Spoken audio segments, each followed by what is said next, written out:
Bapak, Ibu, Saudari-saudaraku yang terkasih, selamat pagi. Bacaan Injil pada hari Minggu ini diambil dari Injil Lukas bab 18 ayat 1 sampai dengan 8. Yesus mengatakan suatu perumpamaan kepada mereka untuk menegaskan bahwa mereka harus selalu berdoa dengan tidak jemu-jemu. Katanya, dalam sebuah kota ada seorang hakim yang tidak takut akan Allah dan tidak menghormati seorang pun. Dan di kota itu ada seorang janda yang selalu datang kepada hakim itu dan berkata, "Belalah aku terhadap lawanku." Beberapa waktu lamanya hakim itu menolak. Tetapi kemudian ia berkata dalam hatinya, "Walaupun aku tidak takut akan Allah dan tidak menghormati seorang pun, namun karena janda ini menyusahkan aku, baiklah aku membenarkan dia, supaya jangan terus saja ia datang dan akhirnya menyerang aku." Kata Tuhan, camkanlah apa yang dikatakan hakim yang lalim itu. Tidakkah Allah akan membenarkan orang-orang pilihannya yang siang malam berseru kepadanya? Dan adakah ia mengulur-ngulur waktu sebelum menolong mereka? Aku berkata kepadamu, ia akan segera membenarkan mereka. Akan tetapi, jika Anak Manusia itu datang, adakah ia mendapati iman di bumi? Demikianlah sabda Tuhan. Saudari-saudaraku yang terkasih, sejatinya kita tidak terlalu sulit menangkap pesan Injil yang tadi kita dengar. Kita dapat mengambil inspirasi sederhana bahwa berdoalah dan memohonlah terus tak kunjung putus kepada Tuhan. Pada saatnya nanti Tuhan pasti akan memberikan dan mengabulkan permohonan kita. Namun pada bagian akhir kita mendengar kata-kata Yesus, dan ini yang menarik. Jika Anak Manusia itu datang, adakah ia menemukan iman di bumi? Pertanyaan tersebut secara pribadi mengajak saya untuk merenungkan bacaan ini lebih mendalam. Tidak sedikit dari kita yang memahami iman itu hanya sebatas agama, padahal iman jauh lebih dalam daripada pemahaman yang demikian. Iman adalah tanggapan personal, tanggapan pribadi manusia akan wahyu Allah. Ya, mungkin definisi itu terlalu teologis.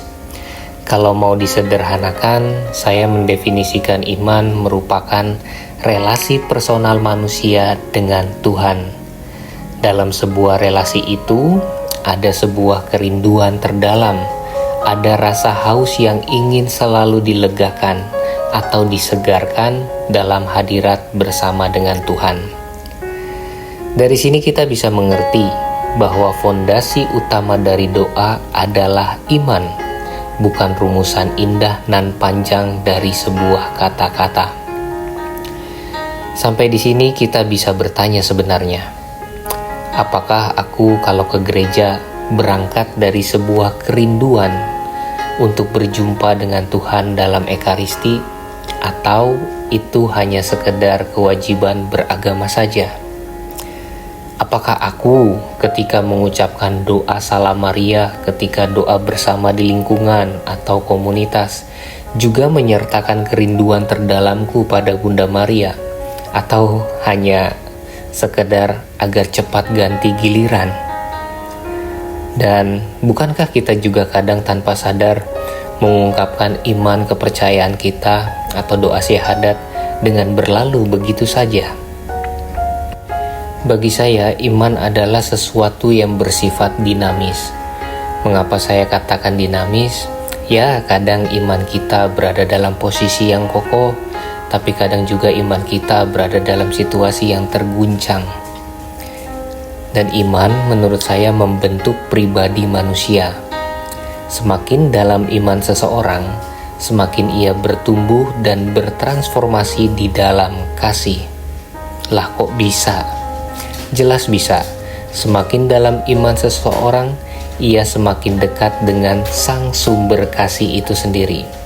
maka ia pun bertumbuh dan berkembang di dalam kasih.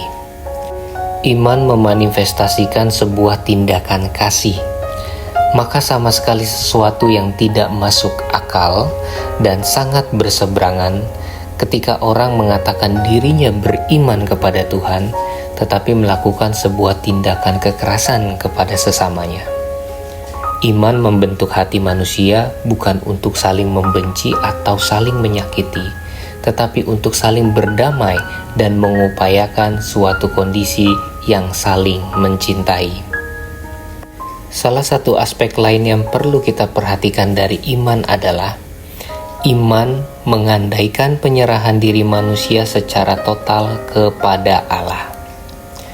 Bapak, Ibu, saudari-saudaraku yang terkasih, kalau kita membayangkan di tengah kemajuan ilmu pengetahuan dan teknologi pada zaman sekarang ini, pertanyaan besar yang harus kita ajukan pada diri kita adalah, masih adakah ruang percaya bahwa Allah menyelenggarakan dan merencanakan hidup manusia, hidup kita? Masih adakah ruang iman di hati kita untuk meyakini ajarannya, seperti misalnya yang paling susah, kasihilah musuhmu. Jika ditampar pipi kiri, berilah juga pipi kananmu. Apakah kita mau menyerahkan diri secara total kepada Allah dan meyakini ajaran Yesus, bahwa di balik ajarannya yang secara logika mungkin tidak masuk akal, tapi ada rencana dan pembentukan diri Allah atas diri kita menjadi pribadi yang lebih baik lagi? Sampai di sini nampaknya kita harus rendah hati.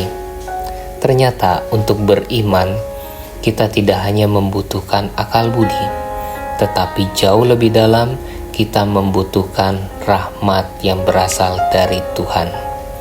Tanpa rahmat Tuhan, tentu kita juga tidak bisa mengerti apa maksud dari ajaran-ajaran kasih-Nya. Tanpa rahmat Tuhan, kita juga tidak bisa membuka hati kita untuk terbuka pada rencana Tuhan. Semoga hari ini kita sungguh-sungguh menempatkan iman menjadi bagian yang penting dan utama dalam hidup kita, bukan hanya menjadi pelengkap. Dan semoga iman kita bukan hanya terungkapkan dalam tindakan-tindakan ritual keagamaan, tetapi juga mewujud nyata dalam tindakan kasih kita kepada sesama.